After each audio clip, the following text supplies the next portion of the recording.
Chapter 14. The Morning of. He brought me out into a spacious place. He rescued me because he delighted in me. Psalm 18, verse 19. The morning of Ruthie's birthday arrived without ceremony. No candles, no music, no one knocking with flowers or cake. Just the usual quiet and the wind, wriggling across the paddocks. She woke early, out of habit more than hope. The sky outside her window was undecided, caught between a sullen gold and a stubborn gray. A thin slice of light crept across the floorboards, cutting a perfect line between her bed and the door. She sat on the edge of the mattress wrapped in the cardigan Naomi had given her. One foot tucked under the covers, the other pressed flat to the cool timber, half in, half out of the day. She didn't move for a long while. Eventually she dressed slowly, made tea, tidied the cottage. Not because she expected anyone, but because doing something was easier than feeling everything. Then, a knock. Naomi stood on the porch, cheeks pink from the wind, holding a brown paper parcel tied with soft green ribbon. "You're up early for someone trying to fly under the birthday radar," she said. Ruthie blinked. "You remembered?" "Of course. Naomi replied, offering the parcel without fuss. Open it when it feels right." Then she turned and walked away, leaving Ruthie holding the gift, the wind tugging at her sleeves. Later, with Bear at her feet and tea warming her hands, Ruthie finally opened the package. Inside was a well-loved Bible, its cover soft with wear, wrapped gently in tissue paper. Tucked into the front cover was a small note in Naomi's careful handwriting. "For the days you forget, you're known." The words landed somewhere deep inside her, like a stone skipping across still water. Ruthie had never owned a Bible, never really believed there might be a God who saw her. She wanted to open it, to read something, anything, but she didn't know where to start. The pages felt sacred and unfamiliar all at once, but somehow just having it near, this quiet, steady presence, felt like enough. This gift, so unexpected and undeserved, was the first thing all day that made the ache in her chest feel seen, held, maybe even a little less alone. That evening, as the light outside began to fade into soft gold, Ruthie stood in the kitchen, lost in thought. Her fingers gently traced the worn gold lettering on the Bible's cover, the familiar warmth of the tea in her hands grounding her. Then Bear barked, sharp and sudden, snapping her back to the present. A moment later she heard it, laughter floating in from the driveway, the crunch of gravel under boots, and a loud whispered shh before a knock at the door. Ruthie opened it slowly, surprised to find James standing on the porch with a hopeful, uncertain smile.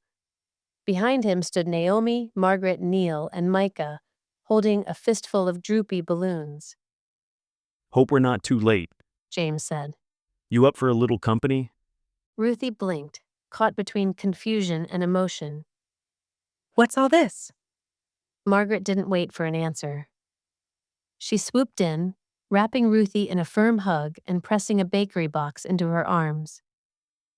"You didn't think we'd let your birthday slip by, did you?" Naomi offered a fresh bouquet of flowers.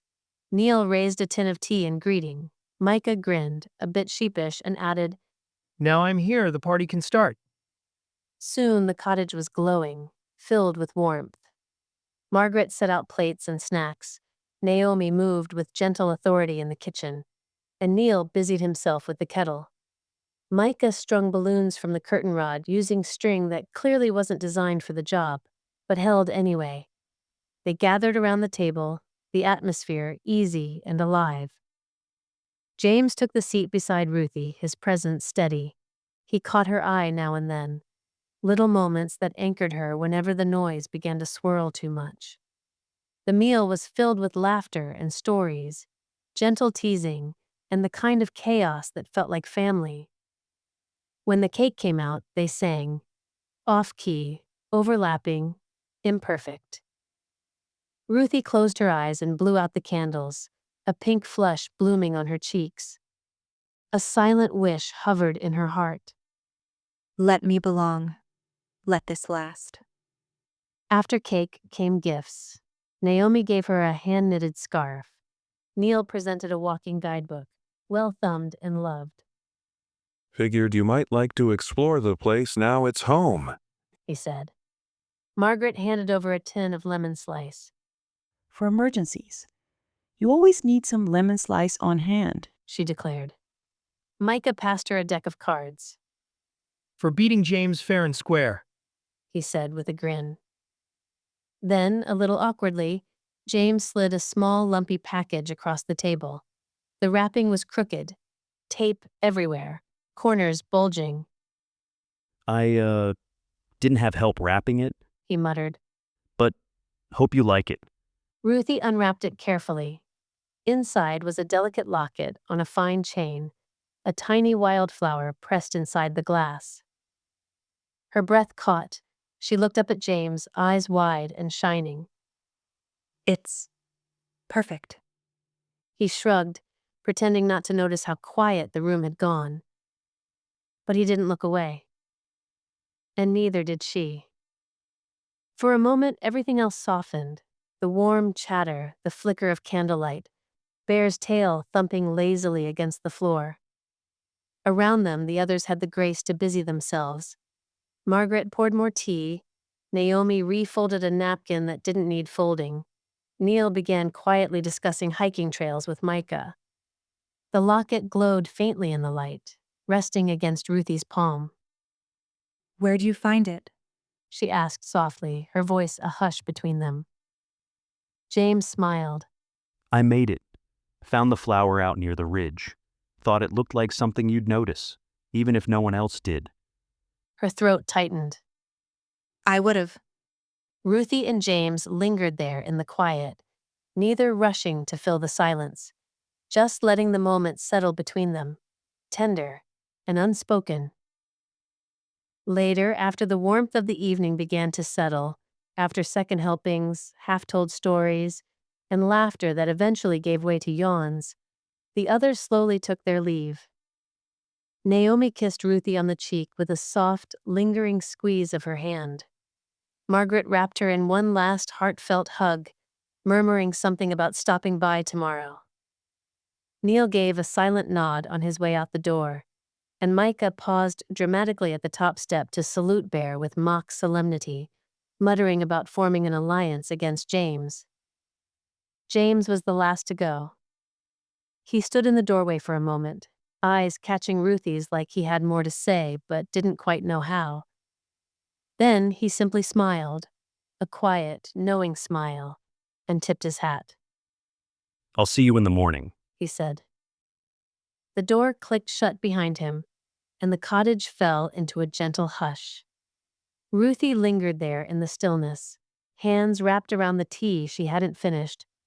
The locket hung warm and steady against her collarbone, like a small heartbeat, a reminder of all the quiet kindness threaded through the evening. She stood and stepped toward the window. Up at the main house, the porch light was still on, casting a soft golden halo over the steps, glowing like a lighthouse in the dark. She watched it for a long time, not because she needed to, but because it was there. And that was enough. Moments later, Ruthie decided to head to the main house. She knocked gently on the door. James answered, surprised but pleased. I just wanted to say thank you.